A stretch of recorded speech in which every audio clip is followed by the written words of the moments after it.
Sir ने loan लिया था, वो एक्सपायर हो गया। दो महंगे हम आत्महत्या कर लेंगे, क्या करें। ये राजस्थान है जहां का किसान कर्ज के बोझ से बदहाल है।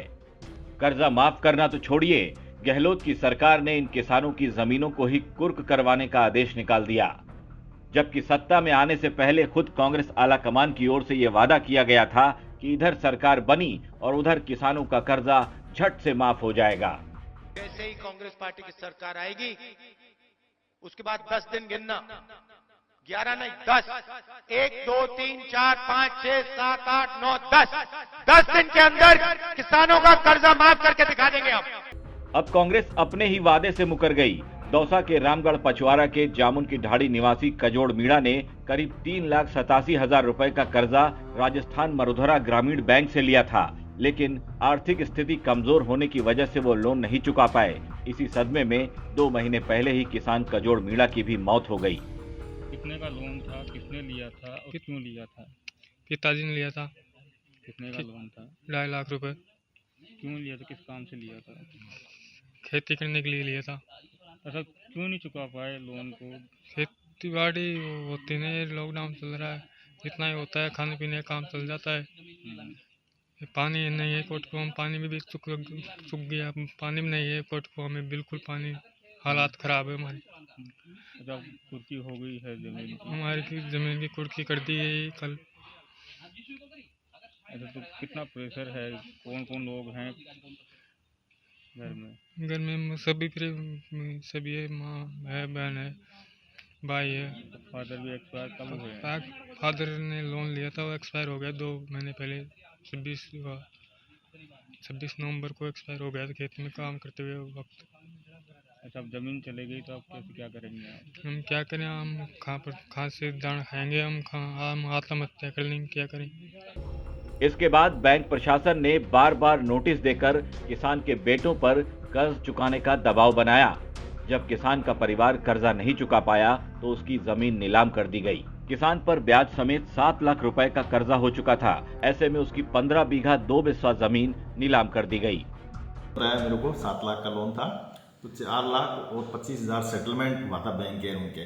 तो काश्तकार ने कहा होता है कि हम 4,25,000 दे देंगे, इस तरह का हुआ था। बैंक ने माफ कर दिया क्वेश्चन। तो 4,25,000 कल बैंक वालों ने क्या उनका इंतजार किया काश्तकारों का। काश्तकार नहीं आए तो तहसील कार्यालय में नीलामी की कार्रवाई की गई। लेकिन नीलामी की कार्रवाई स्वीकृत करना है स्वीकृत करना ये एसडीओ के हाथ में होता है। एसडीओ के पास जाती है फाइल स्वीकृति के लिए। तो आज जो ही एसडीओ के पास गई फाइल स्वीकृति के लिए, एसडीओ ने डीएलसी रेट से कम नीलामी होने के कारण स्वीकृत कर दी। किसान की जमीन नीलाम होने की खबर मिलते ही सांसद किरोड़ी लाल मीणा और किसान नेता राकेश टिकैत दौसा पहुंच गए। किसानों से मिलकर उन्हें न्याय दिलवाने का भरोसा दिया। जब गहलोत के अधिकारियों को लगा कि मामला बिगड़ सकता है तो नीलामी के फैसले को आनन फानन में वापस ले लिया गया। 3,87,000 का लोन लिया था कोई खेतों की ट्यूबवेल कराने के लिए। वो लोन चुका नहीं और बार बार बैंक वाले से तगाजे करते रहे और इनको ये कहा गया कि तुम्हारी या तो कर्जा समय पे दे दो, नहीं तुम्हारी ज़मीन नीलाम होगी, कुड़क होगी। उस टेंशन में ये जो कजोड़ है उसने आत्महत्या कर ली। और इसके बावजूद जब अब दोबारा उसके 2 महीने बाद बैंक वालों ने फिर इनको तंग किया तो 13 या 12 तारीख को 50-60 लोग यहाँ से गए थे, जिन्होंने एसडीएम साहब से ये कहा था कि हमारा बीच का समझौता हम कर लेंगे, हमारी इनकी ज़मीन नीलाम मत करो। एसडीएम रामगढ़ ने भरोसा भी दे दिया था। लेकिन 18 तारीख को ही जो कर्जा है मात्र 7 लाख का और 86 लाख कीमत की ज़मीन को नीलाम कर दिया 7 लाख में। और यही नहीं, ऐसे सैकड़ों किसान अकेले दौसा जिले में हैं जिन पे कोऑपरेटिव के लोन है और कुड़की के उनके सबके वारंट निकले हुए हैं। और मेरे को लगता है कि करीबन 1,000 किसानों को नोटिस भूमि विकास बैंक और कोऑपरेटिव बैंक ने दौसा जिले में दिए हैं।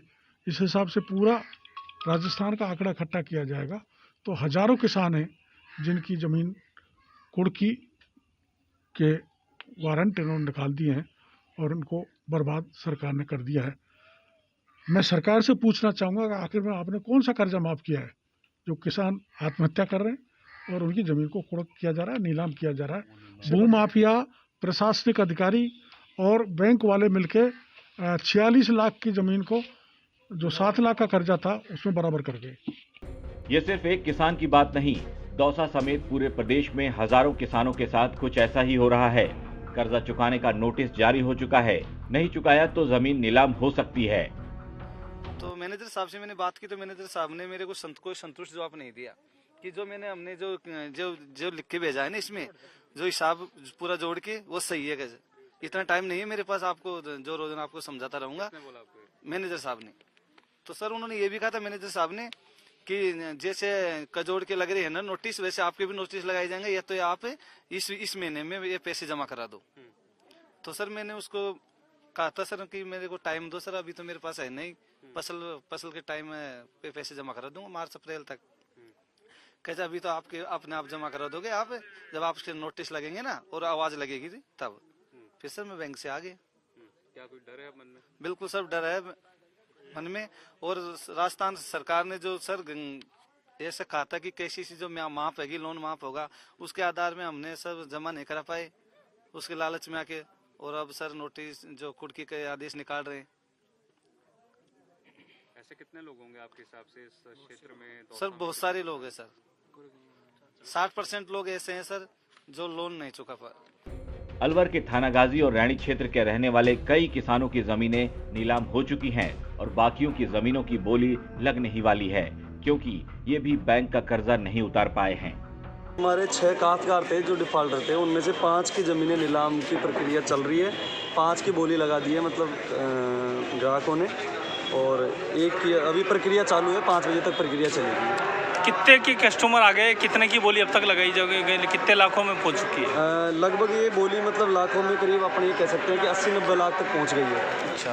और 5 ग्राहकों की 80-90 लाख तक पहुंच गई है बोली। कितने बीघा जमीन के लिए होगा? ये अलग अलग है, जैसे 2.16 हेक्टेयर, कुल मिला के करीब 6 हेक्टेयर जमीन की नीलामी हो चुकी है।